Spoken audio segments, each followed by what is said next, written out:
Andrew, welcome to the Access Podcast. How's it going? Jake, how you doing, man? Thanks for having me. It's my pleasure. We recorded with Johnny Eberhart earlier this year Yep. and made an open invitation to anyone that is kind of underground. And this is, to my knowledge, your first podcast you've ever done Yep. Yep. of a diehard deer hunter that kills respectable deer for where they're at, wherever they're at in the Yep. country. And we've been talking back and forth. I've been looking forward to this for a long time. Go ahead and Absolutely. introduce yourself and just let everyone know who you are. Absolutely, man. My name's Andrew Marinucci. I am from Western New York.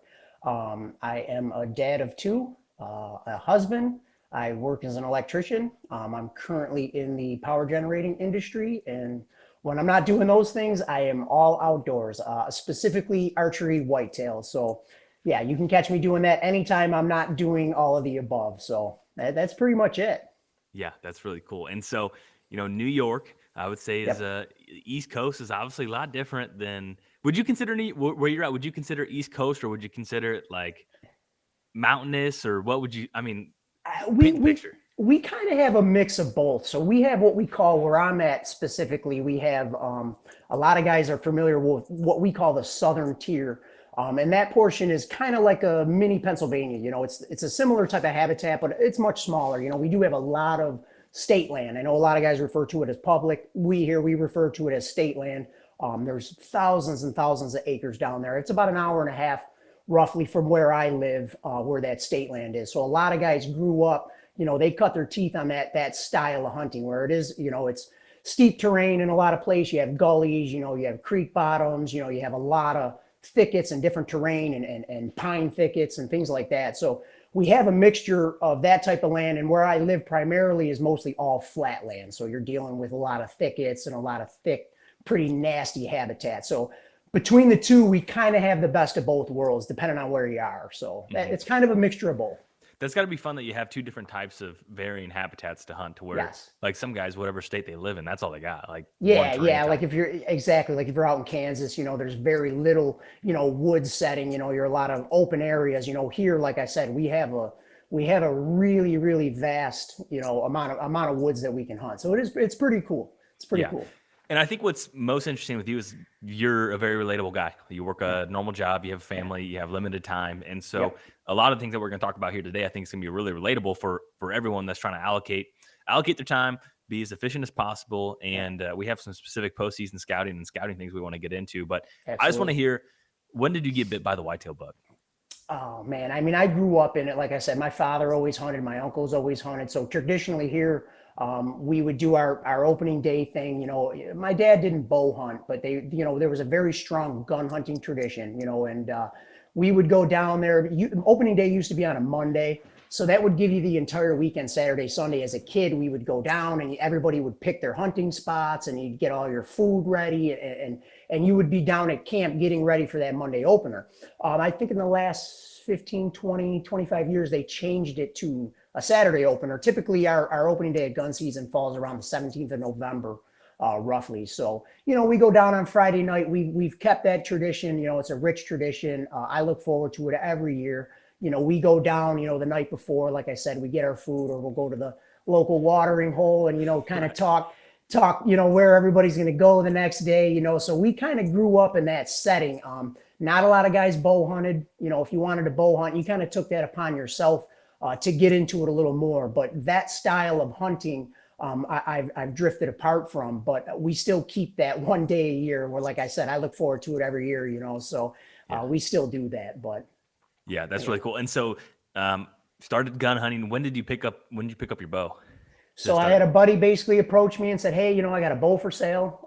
If you're interested." And I was already hunting at the time, even before I was a legal age. I'd go with my dad or my brother, and I'd sit in the woods with them before I could actually physically hold a gun. So I was always into it, and I knew I wanted to hunt more. And the gun season being so late, they opened bow season October 1st. And in my mind, I was like, man, that gives me a whole extra month and a half to hunt. So it wasn't really that I wanted to bow hunt. I just wanted to hunt more, Right. and then as I got into it, I'm like, man, this is like all I want to do, and then it just archery took over, and it's like I said, I gun hunt one day a year now, so it's strictly archery, but that's kind of how it all started, Yeah. and it just got progressively more into it. So Yeah. So when obviously gun hunting and bow hunting is a lot different, and I think a lot of people really love the tradition of gun season and all the things that go with it. It's probably not even the actual hunting; it's probably more the camaraderie and getting everyone absolutely, together. But absolutely, bow hunting is more of, I mean, whether people admit it or not, it's kind of a solo sport, if you want to yep, call it a sport or solo yep. adventure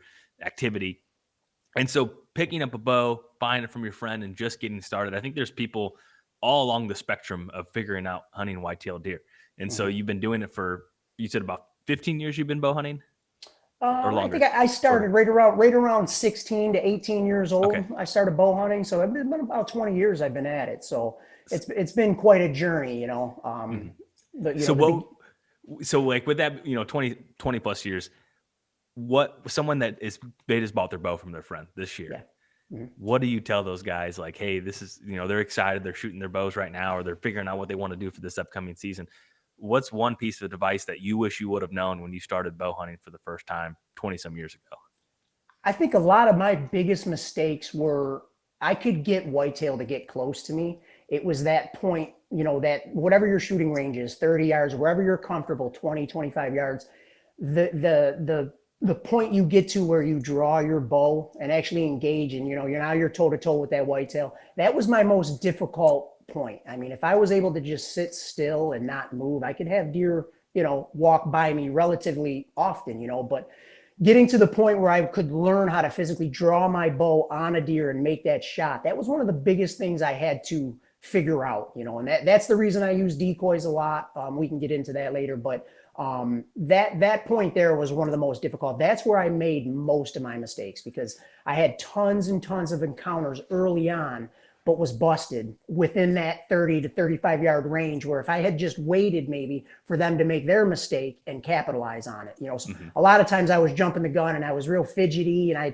my bow would be hanging and I wasn't paying attention and I'd try to pull it off and make it happen. And it just, I stand more at the ready now. I try to keep my phone in my pocket, and Yeah. when I'm out hunting, I'm trying to make it a hunt.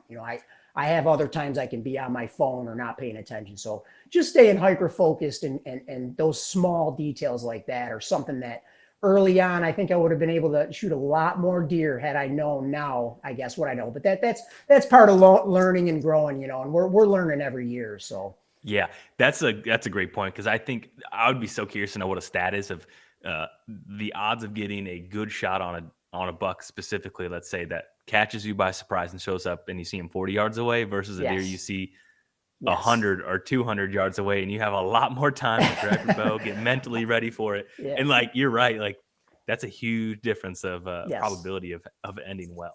How many times have you heard a guy say, man, if he just needed one more step, 5 yards, or, just behind that tree, it's happened quite a lot, but that's bow hunting. And this is part of the reason we do it. So Yeah, it's so rewarding when it comes together. But right now, I mean, absolutely. it's March. People are shed hunting and deer are Mhm. holding antlers way later than what They, we're I we're used know, to here. I mean, I know it's been a weird year. I don't know what's going on. yeah, Um, maybe just a mild winter and healthy deer. I yeah, don't know. I don't yeah, know. yeah. They But do good. They do attribute that to being healthier the longer they hold them. So yeah, so a lot of healthy deer, a yeah, very mild winter. So hopefully everyone, all the bucks stack on a bunch of inches this upcoming year. yeah, But guys are out shed hunting, and I think there's just as many guys out scouting right now. And I think something that you do is very specific and yeah. very intentional. And so I want to hear, what is your postseason strategy, especially implementing an app like Onyx, for example. Absolutely. I spent a lot of time just like kind of waiting for things to happen in the tree stand. And I felt like I needed to do more. I needed to be more active and proactive with things. And you'll hear a lot of guys mention how important scouting is. And they'll say, I kill all my deer in the off season, and that couldn't be more true. The more time you put into that postseason scouting, the better. So I kind of like developed an actual plan. Because I didn't really know what to do. So I said, if I have an actual plan, something I can follow, I think maybe I can start getting myself to have, more success. So basically what I started doing is I would find like an area or a location, whether I had a stand there before or it was a brand new location. I would kind of visualize, where I would want a tree stand. If I was scouting, or on Onyx, I would kind of pinpoint an area. And once I found that area, I would basically pick up the main deer trails in that area. This is a great time of year to do that because they're super visible this time of year. Once that snow melts and everything, and you can see those beat down trails, this is a great time to do this. Obviously during the season or preseason, if you can do it, that's great too. But what I've done is I'll approach that spot. I'll pick up that main deer trail, and what I'll do is I'll take my onX, which has a tracking app on it. I'll get on the physical deer trail and I'll start my track on onX. And what I'll do is I'll take my midpoint from where I may want to stand. I will follow that deer trail on onX and I'll record it, and I'll stay on that deer trail. The only time I'm recording my track is when I'm physically on a deer trail. And I'll take that as far as I can go, whether it be the end of a property line or there's a terrain feature or whatever, or I lose the trail. That point, I'll backtrack to where I started, and then I will continue it the other way, same deal. I'm only recording on onX when I'm on a physical deer trail. And while I'm doing this, I try to be conscious of, where they split, because a lot of times deer trails they'll filter into one main trail, and they'll kind of split off in a few areas. So while I'm walking, I'll try to be conscious of those, and then backtrack to where I may have saw one. And then again, once I find a split, I'll follow that split. And the only time I'm recording on onX is when I'm actually physically on a deer trail. So if I step off, I make sure I stop the track. So what I'll do is I'll run these trails as much as I possibly can, and find as many as I can in that particular area. And basically what I'm doing is kind of designing an overall aerial look, so that now when I go on my onX app and I take a look at that chunk of property, whatever it is, state land, whatever, private piece, wherever I have access, it kind of gives me a really good idea of how the deer use that particular piece of property.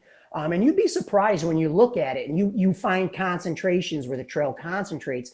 You'd be surprised what you see, and you go, oh, no wonder why, these deer are avoiding this. There's a down tree here, or there's a creek bottom, or whatever it is. And what that does is that kind of gives you a starting point. It's not perfect, but it gives you enough of a starting point to go in and say, okay, now I see how the deer are using this area. Let me figure out now how I can access to not, bump these deer or to avoid these deer as they travel through. So it does a lot of things. It helps you with your entries and exits. It shows you how those deer are using that particular piece of property. And then from that point, what I'll do is I will either set a camera on the main trail. If I find where it concentrates enough where it becomes a single trail for an amount of distance, I'll put a camera on that trail. And if I don't find what I like exactly with the trails, I'll create a mock scrape, within that trail, maybe, 30 yards or so off of that main trail somewhere. If I can find an area that's conducive for a mock scrape, which there's tons of videos on that, how to do those. A bunch of guys that put stuff out on that. But I'll set up a mock scrape as well and throw a camera on. That could be a cell camera, it could be a traditional camera. It doesn't really matter, because I'm mostly concerned about that card pull, at the end of the year, where I'm going to collect my data and go through everything and see how the deer have used it. And you really only need to do that for a year, one season, in an area. And there's times I've done that where I didn't even hunt that area. I just wanted to let that camera soak, collect the data for me, and then go back and look at it and say, okay, these are some prime dates. And when you start writing those things down and you start collecting, then you're in year 2 and year 3 and year 4, there's dates that will literally jump out at you that you say, oh my God, like I have to be here this day. They're here every year right around the same time, so deer are, they're not all the same. They're individuals, but if you find how they use the property that you're hunting, you're in the game, and naturally by doing that, you're starting to follow specific deer. And then, like I said, deer are very, they're very specific in themselves. They don't all act the same, but each individual has its certain way of acting. And then now you're following deer from year to year to year, and you kind of have an advantage because now you know when they are on the property. And those dates, I mean, they can line up almost to the day a lot of times on when they show up, when they hit scrapes, when they leave, when they come back. It's pretty amazing when you start collecting the data and look at it, from an overview of how they use that property.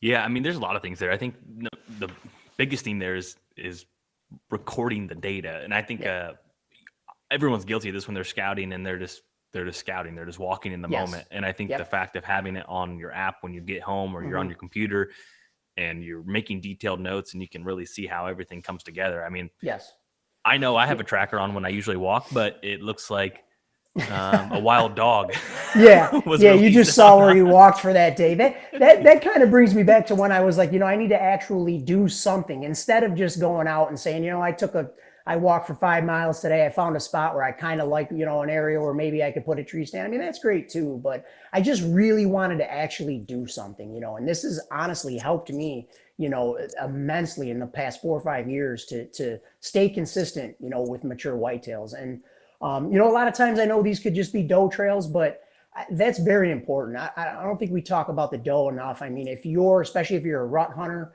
if you boot those doe off that property, the bucks are going to go with them, So whether they're doe trails or buck trails or whatever they are, it's important to know how the deer use that particular piece of property so that you can avoid bumping that, and then so you can still stay in the game without, intervening too much. So that's what's Yeah. helped me the most.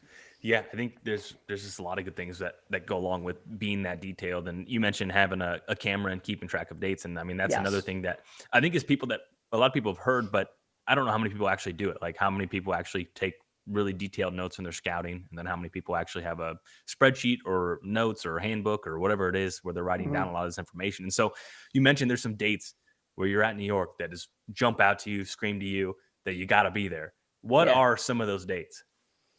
October 27th.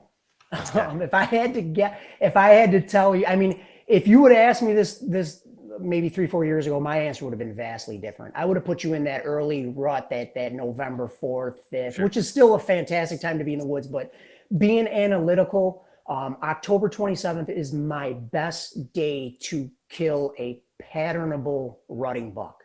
The deer that I see on that day are deer that I know. Those Right. are deer that are checking those scrapes. I start seeing these bucks show up to scrapes early. That October 20th, 23rd range is when you may get your first daytime picture of a buck on a scrape, at least here, anyways. But that October 27th, like I said, from the last 4 or 5 years, if I were to, and I write everything down on paper.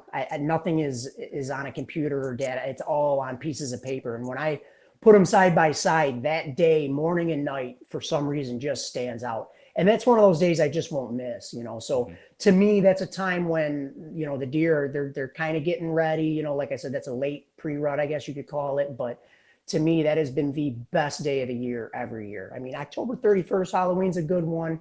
I could never do it. I'm trick or treating for the next 10 years or so. So maybe in the future I'll get to that one. Evening, especially October 31st, has always been a good day. But and there's a lot of good days throughout the season. But if you were to ask me to pick one day out of the year, it would absolutely be October 27th. So tell me about your ideal setup for October 27th.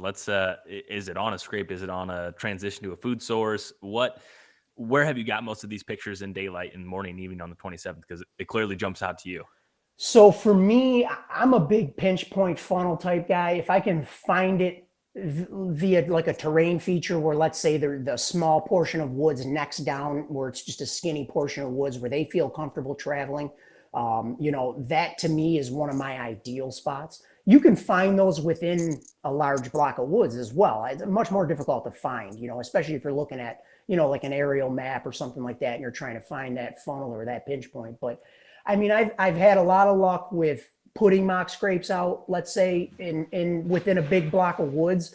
But when it comes to them approaching it's always been kind of a gamble. Whereas if I can find that real good funnel that has a mock scrape or a scrape that they've created that I've, year after year where they keep showing up, if I can find that mock scrape within that pinch point, and I know there's only one or two ways they're going to come, that to me has been my best setup, and I have a few of those that time of year, October 27th, I don't care what it's doing, I will be in one of those spots. So Okay. that would be, I would say, probably the top. Yeah, it's I would say I like the October 22nd for whatever reason, the 25th Yeah. and 27th, 31st. And Yeah. I see where like cold fronts often are play a pretty big part in that. But Sure. how if it's all right, what if it's 90 degrees on October 27th? What's your level of I'm excitement? still going. I'm still Yeah. excited, man. Early season's fantastic. That first week, especially. I even it's typically here. It's been every year. It's getting warmer and warmer. I feel like you could almost hunt with a t-shirt on. But beginning of October is fantastic. But it's one of those days. I mean, I have what I call honey-do list days. basically where I won't hunt, and one of them being like a no wind day, let's say. If the forecast says light and variable or there's 5 mile an hour or less, I don't see the deer movement, number one. And number two, to actually pull a draw off, like we were talking Yeah. earlier, to pull it off with a mature whitetail when there's no wind is extremely difficult. But October 27th, I don't care what it's doing, I'm going. So outside of that, it doesn't really matter. Yeah. Yeah. Now, you mentioned it's a buck that you likely know on the 27th. So is that a Yes. deer that typically you have in the summer during velvet, or is it a deer that you pick up late September? And I know every deer is different, but if Yep. there's a theme that you have seen, what is that? So I would say you start seeing velvet bucks maybe like July, let's say early July, the velvet bucks come in. And all of those deer that I see July and August are deer that are eventually going to be on that property, whether it's early season, late season rut.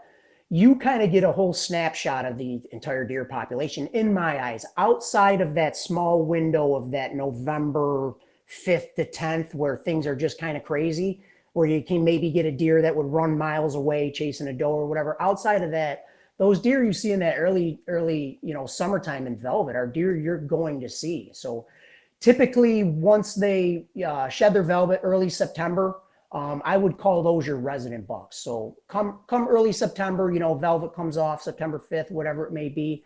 Those bucks that you are seeing then are going to stay typically till first to second week of October, I would say.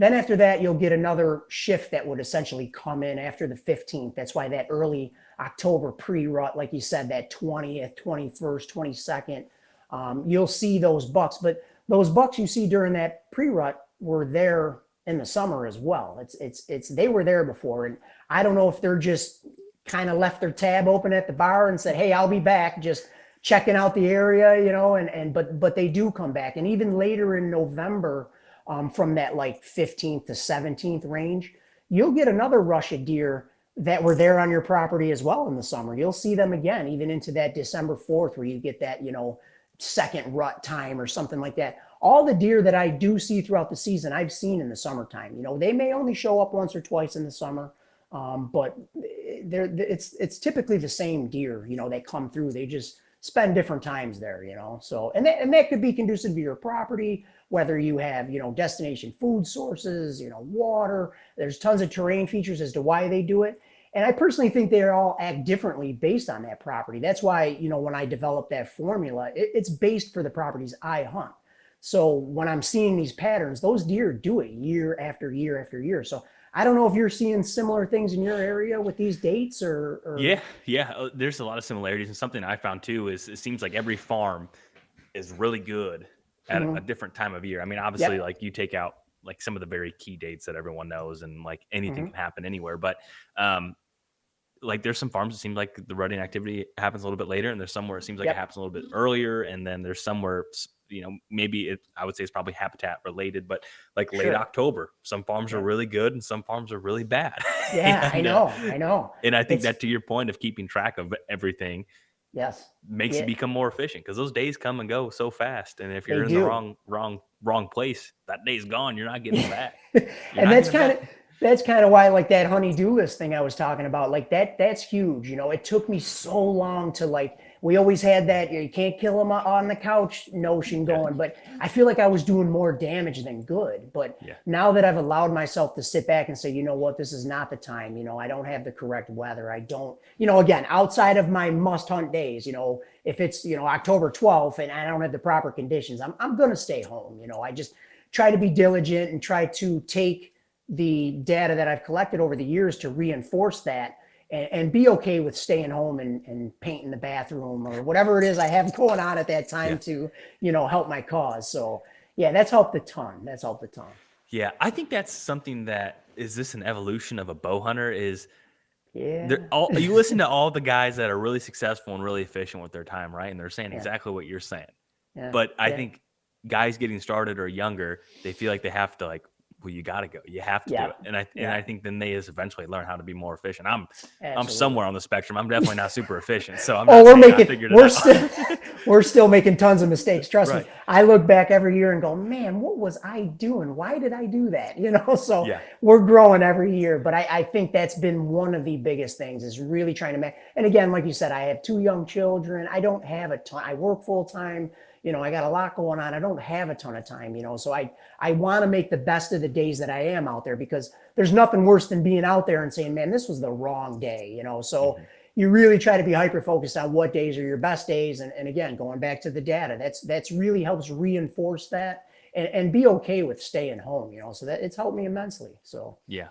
Yeah. Is there anything? So you mentioned, like if there isn't a natural scrape there, putting a mock scrape on, like, let's just say where X marks a spot when you track on X and figure out mhm. where maybe a key location is. What are this for someone that's maybe brand new? What are some key attributes that would indicate, like, okay, obviously there's a bunch of intersection of trails and there's probably some doe bedding nearby. Is Mhm. there anything else that gets you excited to put a mock scrape in a location and a camera? Yeah, I mean, I think you hear this a lot. You'll hear John Eberhard talk about this a lot. I mean, these deer have to be comfortable moving there in daylight, especially in a place like New York, where hunting pressure is very high. Every 30 yards there's a tree stand. So these deer have to be comfortable there. If you put a mock scrape on a field edge, chances are they're going to hit it at night. You know what I mean? You may get lucky and, at the right time be there that one day a year and they show up there. But these deer have to be comfortable, being there. And that just, you look for transitions, different types of woods, like a pine thicket or whatever, or a swamp or anything that's, gnarly or some gnarly hedge, or you're just looking for that deery area. You don't want to just be in the open hardwoods. Early on in, especially in the southern tier, I spent a ton of time. Like if I wanted to be where I could see the farthest, and I felt like, man, if I could just see far, I'll see more deer. And as I was growing and hunting, I realized like that's not the place to be. I want to be where, if I have a hard time putting a tree stand here, chances are it's a good spot. Mm. So if I'm a new guy and I'm somewhere looking for maybe to set a mock scrape, if you find an area that you can't really put a stand or you can't really walk through it, or put it on the edge of that stuff, that's probably an area where the deer are going to be. Yeah. So Are that's you helped me as are well. you are you picking like the tree? I say that in quotation marks, like the tree when you're out scouting right now for this fall. Are you marking it actually and taking a picture of it, or what's your To process hang there? it, to hang a stand, or Yeah, to put a yeah. camera. To um hang a stand. Typically, yes. I mean, we've gotten really mobile. I mean, we go back to like we had the climbers back in the day, so like you were limited on what you could get up, so those trees were pretty, you're looking for a big oak that was just wide open, no branches. Obviously now I'm looking for that good cover. So when I'm analyzing an area and I have a mock scrape, I absolutely want to try to find a tree, if not two or three close by, because sometimes you're just out of the game, 10, 15, 20 yards. So I'll earmark one tree for sure with maybe a couple of backups just in case I want to make that adjustment, because I'll give a spot 3, 4 times, during the Hmm. season. I really will. I know some guys won't do that. But as I get closer to the rut and pre-rut, I'll give a spot a couple of shots, before I start to move on. But sometimes just making that adjustment, if you're mobile, if you're doing a permanent set where you're hanging a ladder stand or something, I mean, do your best to find the one that you think is going to be the best one. But being mobile, it allows you that opportunity to say, hey, I got to move 20 yards this way or 50 yards this way or whatever it may be. So I try to Hmm. take a snapshot of the whole area. Yeah, I think that's we all can slow down. I think that Yep, I shouldn't say we all, but a lot of people can slow down, myself included, when it comes to what you're absolutely. talking about there. Absolutely. Now you mentioned the struggles of getting them in the sweet spot, the 20-yard shot with you in the driver's seat and you not Yeah. scrambling. And you Yep. mentioned the decoy. And I think Yep. decoys are very interesting. There's people that say I'll never use them. And then there's people that will say, I this time of year, I love a decoy. It's my favorite thing. Yeah. I look forward to it Yep. all year. And so Hmm. where are you at on that spectrum? And then I want to hear your strategy when it comes to using decoys. Every season I use a decoy. And there's a particular time in the season that I'll use it. But I will absolutely, every season the decoy is involved. Typically here, like I said, you hear it a bunch of times in New York. We just don't have that, age structure. We have a lot of quality deer, but we don't. I guess the number of them maybe is not as high. So you have to be conscious of the deer in your area, when you're implementing that decoy. So I normally use a doe decoy. Maybe in some of the other Midwest states or whatever, guys are using bucks, with larger racks. If I do use a buck decoy, I typically just do, like one side, or like a smaller 4-point, or even just a little spike, just to show that it's a buck. But I'll never put a big 10 or 12-point rack on there, So, but being conscious of that. But I will absolutely use a decoy. I'll start implementing the decoy probably that mid pre-rut time, maybe October 25th-ish and on. And I'll take that right to gun season. Our gun season here, like I said, typically falls around November 17th. So for safety reasons, I'll stop using a decoy, Sure. during gun season. Even when I do carry it in during bow season, I'll throw an orange vest on it or an orange flag. I spend some time setting them up in the morning. But they're the one I have a Flambeau Boss Babe. It's plastic and it's pretty loud. So I'll put it together at the truck and just kind of deal with it, on the way out, carry it in there and set it up. But that time frame is when I use it. And for the most part, when you're talking whitetails, everything's like 9 times out of 10 or most of the time, or usually, there's never that, 100% with deer. I mean, it just doesn't exist. But most of the time, a buck is going to approach a buck decoy head on, and a buck is also going to approach a doe decoy, from the backside. So when you're setting it up, you have to be conscious of that. A doe will just blow at a doe decoy and just ruin your hunt every single time. So that's where the risk and reward comes in. You have to be able to deal with that. A doe that comes across a doe decoy almost always is going to be very aggravated about it. They're going to stomp at it. They're going to blow at it. They're going to spend about 45 minutes ruining your hunt. And that's happened many, many times.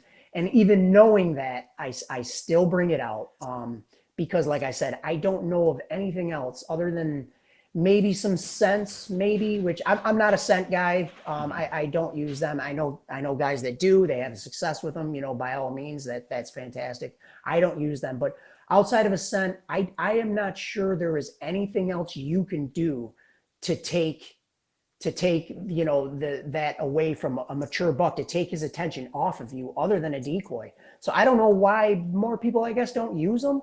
But for me, I mean, it's been dynamite for that reason, So I'll always bring them out for that time frame, like I said, and you have to be conscious of the wind. If you're going to use a buck decoy, obviously, like I said, they'll usually approach head on. So know which way your wind is going, because they will, especially a doe decoy. Mature bucks will spend a lot of time kind of skirting a doe decoy, where they'll kind of hang off. They'll give you a lot of time to watch what they're doing. They'll spend a lot of time with that doe decoy, but their biggest thing they're trying to do is get behind that doe decoy to catch that scent. So if you know which way your wind's blowing, and it can stay consistent, you want to be conscious of that when you're setting that up, so that you can kind of get that scent blowing into before you're shooting, your shooting lane, so that he steps into your shooting lane before he catches the scent of the doe decoy. You know what I mean? So how, like, let's just walk through a scenario. So let's say it's a north wind, 12 miles per hour, and you're on an oak flat, let's say, and it's pretty open on the top, and I'm trying to describe this where you can picture it as well as I am in my head. Yeah, So I'm working on that. Yeah. It's let's say it's a oak ridge. It's like 150 yards wide, and it's dumping down north, like at the end of the knob, like it's dumping down north, northeast, northwest, and it's about 150 yards wide. Where are you setting up? Where are you putting the decoy? How far is it? And everything else and assuming that you think the deer are going to come from like the east, let's say. Okay, so let's just say north is coming directly at me. Okay, Yep. let's just for sake of this story, if north is coming directly at me, I personally, I don't put the decoy directly in front of me. I usually offset it a little bit to one side or the other. And the reason behind that is because if the wind is blowing directly at me, I want that deer to hit my shooting lane before he catches that wind. Now, this could work against you a little bit if he ends up coming from the other way. You kind of got to be set up for that as well, best you can.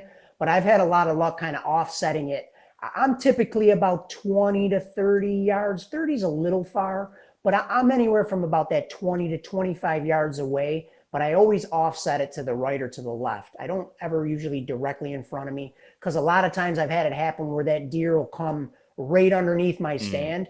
And that's not a good shot for me. I don't take that shot. I don't love that shot. I want a little more separation maybe than most guys do with that decoy. And I want that deer to split the difference between myself and that decoy. Like I said, a mature buck a lot of times is also going to skirt that doe decoy before he kind of makes that, transition to scent checker. So if I'm offset, a lot of times he's coming at me at that point, and he's so hyper focused on the decoy that you can almost do jumping jacks in the stand. He won't even pay attention to you. Huge advantage. If Huge it works advantage. out. Yeah. Huge advantage. Yeah. So I like the offset for that reason, because when he makes that transition to get to that scent cone, that now I'm in the game. He has no idea I'm there. I can draw my bow and make it happen. And it's worked like clockwork, for me several times. Again, it doesn't always work out that way. I've had them come in where, they were a little hesitant. Subordinate bucks, they'll usually come crashing right in. I've had them mount the doe decoy. I've seen it all with the subordinate bucks, but the mature guys, they are really, really, like I said, they'll just be off that offset of that decoy just a little bit, So that's why I prefer to offset it a little bit than right in front of me. But that 20 to 25 yardish range away is what I found to be the most productive.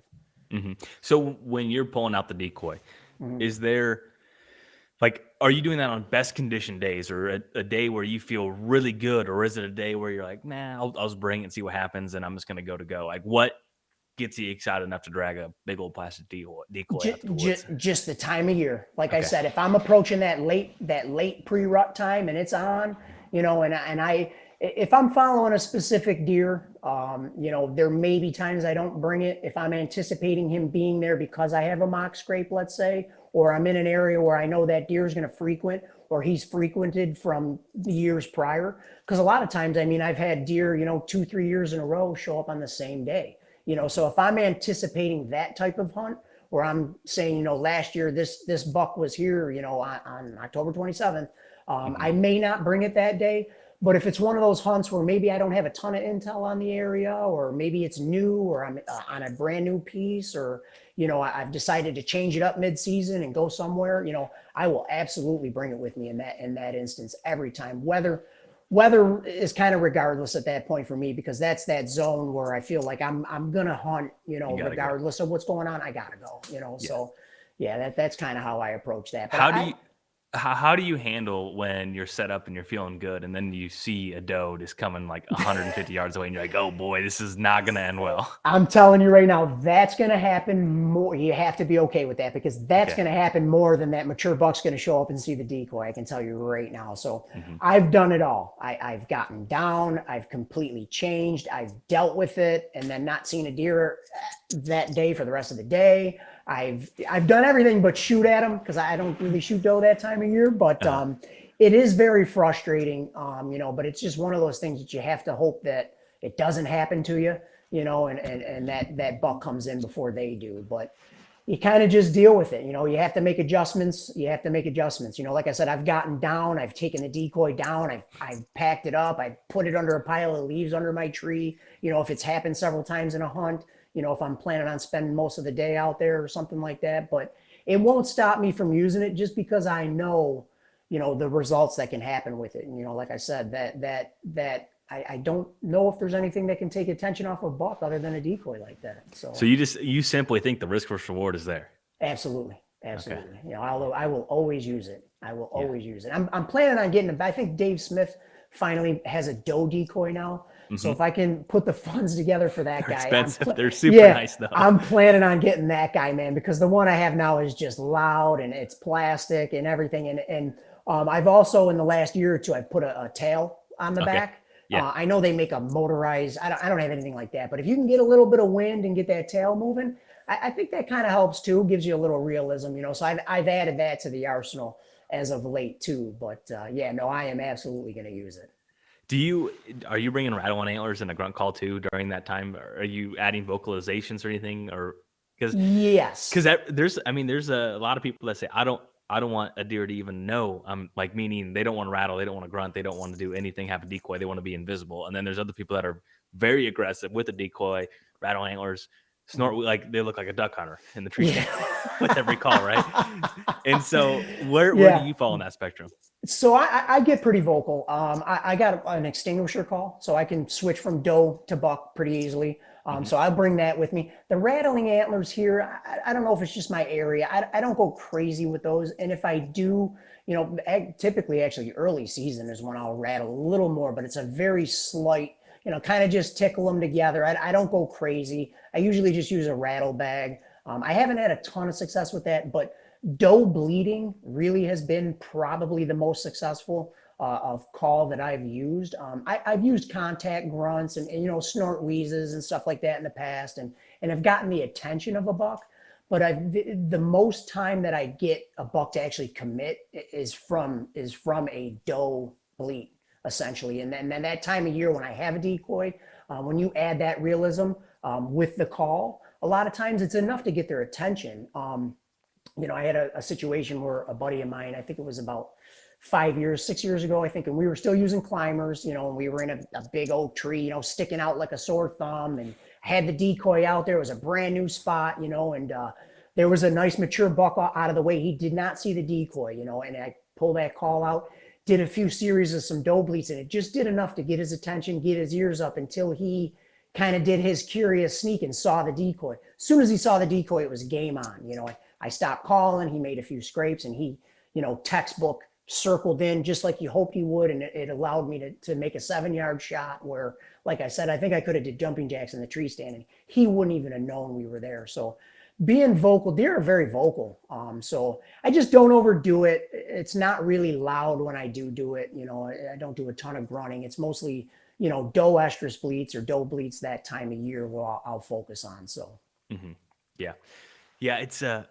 It's always interesting because I've never hunted over a decoy, but I could imagine how much of a rush that is to have everything come together where It it is is. alluring to It me to is. maybe try it. When it does happen, man, it is awesome. Like I said, most of the time, you're going to be dealing with doe and having some issues. And, it does scare some deer, especially a buck decoy may scare a subordinate buck or, if you're looking for that mature buck, he may not be interested in a fight, so that's typically why I go more on the reserved end and just use the doe. So it kind of helps me in that end. It does aggravate the does a little more, but if I get a chance to go toe to toe with that mature buck, it may take his attention off of me just enough to allow me to get that shot. So it's a short time of year when I use it. Like I said, typically that end of the pre-rut, end October into mid-November is when I'll employ it. So it's a small part of the season, especially when you look at it, you get your early season, you hunt a little differently then, food sources, evening, stuff like that. Transition to your pre-rut, maybe start getting a little bit more aggressive. And then when we circle back toward the end of the year, you kind of get a little bit of both where they're food sourcing, but maybe they're chasing a doe. So, you kind of get all three phases there. So it's a small time of year. So if you just kind of block that section of the season out and say, hey, I'm going to use my decoy, man, and I'm just going to give it hell and hope I can make it happen, I think it's worth it. So I like it. Now, yeah. you mentioned hanging cameras to soak them for a whole year. Yep. What kind of settings are you doing? I know there's people that use video, there's people that use picture mode. What do you like to do and why? So, I mean, typically I've always done pictures, and that's been the mainstay. But what I've realized, go get you a 4K Exodus Right? 4K Ultra, Right. man, because I can tell you what video mode is. I mean, it just shows you so much more, man. Like a lot of times when you get that picture, they're delayed. You don't know which way that deer came from. You don't know the sounds he was making. You don't know what they were doing when they came by. But when you start using video mode, it just opens up a whole new world, and you start to track these videos year after year, and you see these deer, they come from the same place. They do the same things. They're making noises, that you can hear them breathing. I mean, it is so cool too, especially, now with the technology that we have. I mean, it's just, even just seeing a video of a mature buck on video is Gets you cool. fired up. It just gets you fired up, man. So it's like video mode is just something that I don't know if enough guys are using that either, that I would suggest. If you're going to do a camera soak, man, for the year, just throw that baby on video mode, man. When you go to collect that card pull, you're going to sit down, with your coffee or beer or whatever it is and just enjoy it, man, because it is awesome, to see what these deer do in the woods, when you're not there. So that's definitely something this last year or so that I've been doing that I absolutely love. So yeah, you can certainly pick up so much more. And I think you're right. Like when you're storing a lot of those things, and then even like early, like I always go through my files. Let's say we're October 15th. Like I'm going back and looking at videos from last year for the upcoming week. Absolutely. And it reminds you of a lot more things of just what a picture can do. And I think absolutely. By running more cell cameras, I still run a lot of cameras on video, but I just wish they all could be video. I agree with you, man. I know there's a big debate with the cell cam and the regular. I know that's there, man. So whatever you use, but and I don't know if there's technology for this, or maybe you guys ought to look into that. But does anybody have a timestamp of the wind direction and speed on a trail camera yet? Yeah, there's some stuff going on with the apps. So like when you that get would be huge, and then you can pull it up and see it's 7 miles per hour out of the northwest. Okay, yeah, that would be huge too. But that pull at the end. I love card pulls at the end of the year. Yeah, it's something to look forward to always. It's my favorite. Always. Yeah, and you just learn so much, and I think that all the clues are out there. It's just your job to put them together, and then I think Absolutely. it's just like we're all just trying to learn. And absolutely, like the more data points you have, the better you can learn. Absolutely, that's the beautiful thing about these podcasts. I mean, I listen to everybody. I don't care if you're from Iowa. I don't care if you have different deer than I have. I don't care what your age structure, you're hunting. I mean, there's so many little things you can pick up from listening to somebody. Like. Don't use a headlight when you go in anymore. Or, any little detail you could pull from somebody. I mean, my ears are always open, man. I love the content that's out there in these platforms. I think it's amazing, and it's really helping a lot of guys like myself who are just finding that stride, just finding that consistency.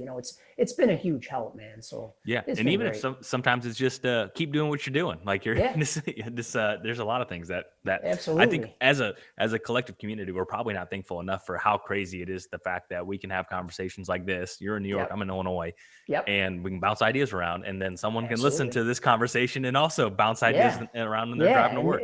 Absolutely. And then look for those similarities, like, hey, do you see something like that I'm seeing, and what are the differences, and compare those, it's awesome, man. I love it.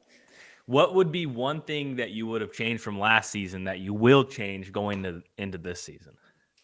So now I'm doing saddle hunting. I'm into, I love gear. I'm a big gear guy. I almost love my gear more than I love hunting. Our off season now, we're talking about what boots we're getting this year, and I'm constantly changing and adding. And this year I'm going to be doing the ring of steps. I found where I had an issue with just a standard platform off my saddle, where I had a doe bust behind. This was October 27th. I'm not even kidding. I had a doe bust behind me. It was about 8:30 in the morning.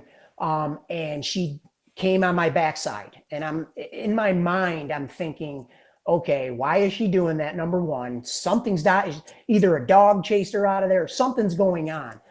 I didn't put it together quick enough to turn around or to make that adjustment where you can kind of put the tether over your chest thing. Yeah. Had I had a ring of steps, I would have immediately just circled back around and paid attention. Well, sure enough, he came, the deer that I knew, and he got within, 5-6 yards of where and busted me, because I was not, I kind of tried to draw, and I was in an awkward position. So a ring of steps is going to be something I'm implementing this year for sure, because I won't let that happen again.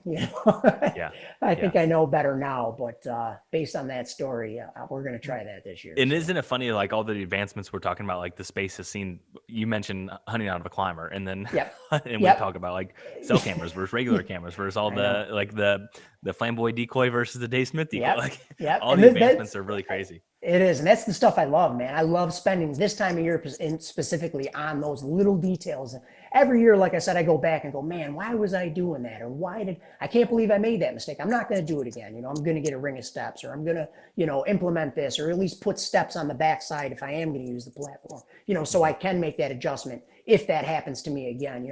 Just little things like that, that I look forward to every year to make those adjustments. So, Yeah. Do you have any other advice for someone that's wherever they're at in their whitetail journey that you would want to share for this yeah, I upcoming mean, year? I think for me, it's just have fun with it. I was talking to my brother. We were texting. This year mid season, going over our mid season woes. And he texted me and he was like, man, the most fun I had was when we were on the state land chasing basket racks, just making all kinds of mistakes. We were together, we were having fun. We were enjoying it. And like you said, bow hunting is primarily a singular guy. Yeah. You're out there, you're hunting alone.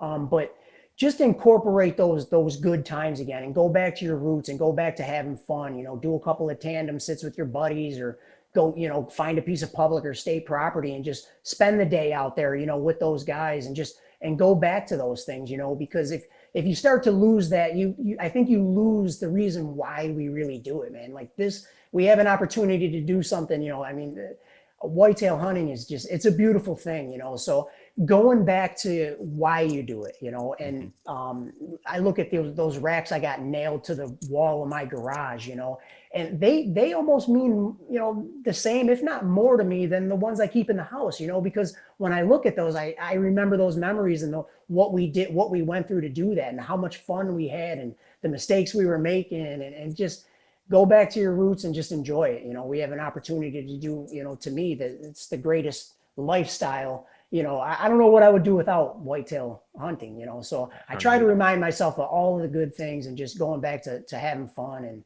incorporating it. And, there's guys that I won't talk to all year long. As soon as the season starts, we're texting every day. Every day we're texting, what are you seeing? You need help with the track? Where'd you hit it? And it's just, go back to having fun. Yeah, you're right. You're right. Well, Andrew, I really appreciate it. And we were talking previously, and I've been trying to do the tracker when I've been out on some farms here. So I've been you hit a point with me. Yeah, like, man. Yeah, you're right, man. There's try something to it. pick up from Try it, man. Send me some pictures when you do get some. I'd love to see them. So yeah, absolutely. Well, thank you so much. If someone wants to track you down and talk about deer hunting, where should they do that? probably you could probably catch me on Instagram. My handle is 9A Nooch, 9A underscore Nooch. That would probably be the best way to get a hold of me. I haven't done a ton with the social media, but if it's going to help me reach out to other, like-minded individuals and other hunters, man, I'm all for it. So that would probably be the best way to get a hold of me. Awesome, man. Well, I certainly appreciate it. Thank you so much. Excited to follow along this upcoming season. Absolutely, Enjoy the man. rest of the spring, and talk again soon. Awesome. Thanks for having me, Jake. I appreciate it, man.